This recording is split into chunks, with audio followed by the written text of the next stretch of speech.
The FBI is still working to restore the data that was wiped from the private email server that Hillary Clinton used during her tenure as Secretary of State.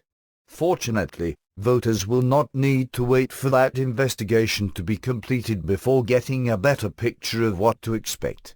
More and more is coming out about her claims that she never sent or received classified information via that unsecured account.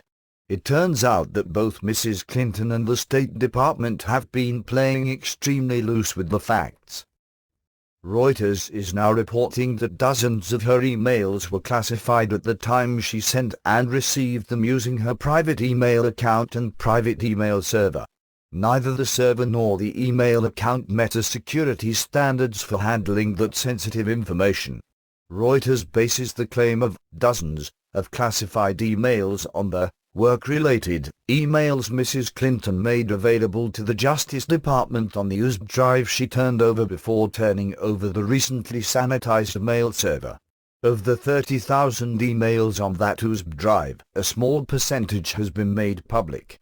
Reuters used that public sampling to begin parsing through the emails. The results of that investigation were that at least 30 email threads from 2009, representing scores of individual emails that include what the State Department's own classified stamps now identify as so-called foreign government information.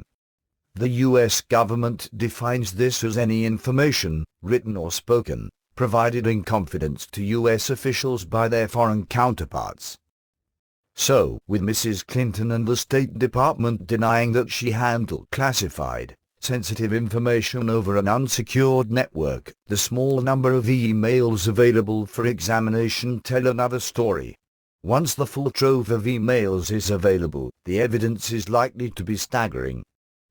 The former Secretary of State is holding her poker face and sticking to her story that she did not mishandle any information. As reported by Reuters, Reuters' findings may add to questions that Clinton has been facing over her adherence to rules concerning sensitive government information. Spokesman for Clinton declined to answer questions, but Clinton and her staff maintain she did not mishandle any information. While she may still have friends in the State Department sticking with her, it appears that the list of powerful people willing to help her out of this jam is fairly thin. In fact, State Department officials may not be as interested in helping their former boss as they are in covering their own hides. After all, the State Department failed to secure her email server even after Sidney Blumenthal, her close friend and advisor, was the subject of a hack that exposed several of his emails with then Secretary of State Hillary Clinton. The data breach by a Romanian hacker actually happened in 2013. But included emails from 2012 when Mrs. Clinton was still in that office. Those emails were made public by the hacker. As McClatchy reported, the State Department did not act because the hack did not involve a government computer. Experts disagree with that decision. National security and technology experts told McClatchy that the government should have taken immediate action, including implementing such security precautions as updating software and protecting passwords. The failure to take any precautions also could have left Clinton's server vulnerable to hackers, experts said. Just this week, a Senate committee chairman asked FBI Director James Comey whether the Bureau was investigating the possibility she was hacked.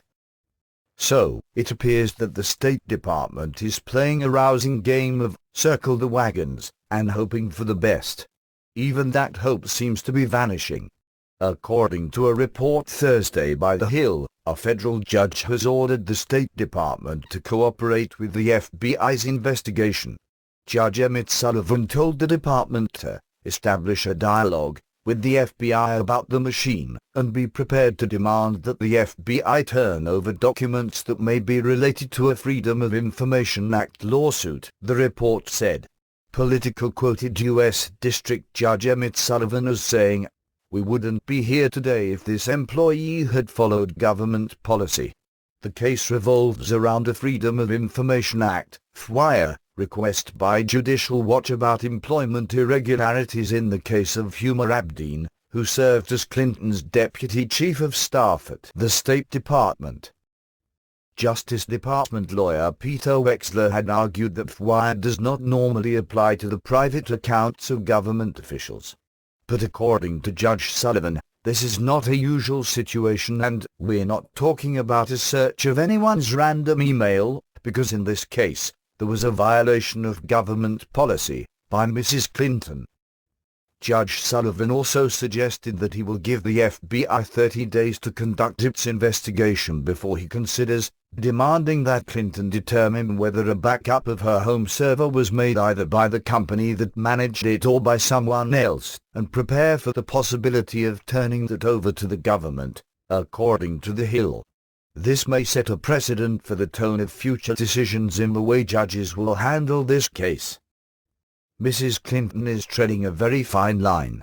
She initially refused to surrender the email server. By the time she reconsidered and did eventually turn it over, it had been wiped of all data. Her attitude is very much what it was when she refused to give any real cooperation during the Whitewater investigation. Speaking of the server, she told Ed Henry of Fox News, "In order to be as cooperative as possible, we have turned over the server. They can do whatever they want to with the server to figure out what's there, what's not there. That's for the people investigating it to figure it out." Her attorney, however, has admitted the server was wiped before being turned over. The similarities with the way she is handling this and the way she handled the real estate development scandal that plagued her and her husband when Bill was a newly elected president have given rise to referring to this as the Whitewater scandal. The FBI is optimistic that the wiped data can be restored. Once it is, it may become clear just what the former Secretary of State is trying so hard to hide. What is there could put her behind bars. As it is, her poll numbers continue to decline as she struggles to keep her head above water in this fight. Even if she doesn't go to jail and more people think she will, her chances of getting the Democratic Party nomination are becoming slimmer and slimmer. Bernie Sanders, an avowed socialist, is becoming competitive while her poll numbers are now approaching free fall.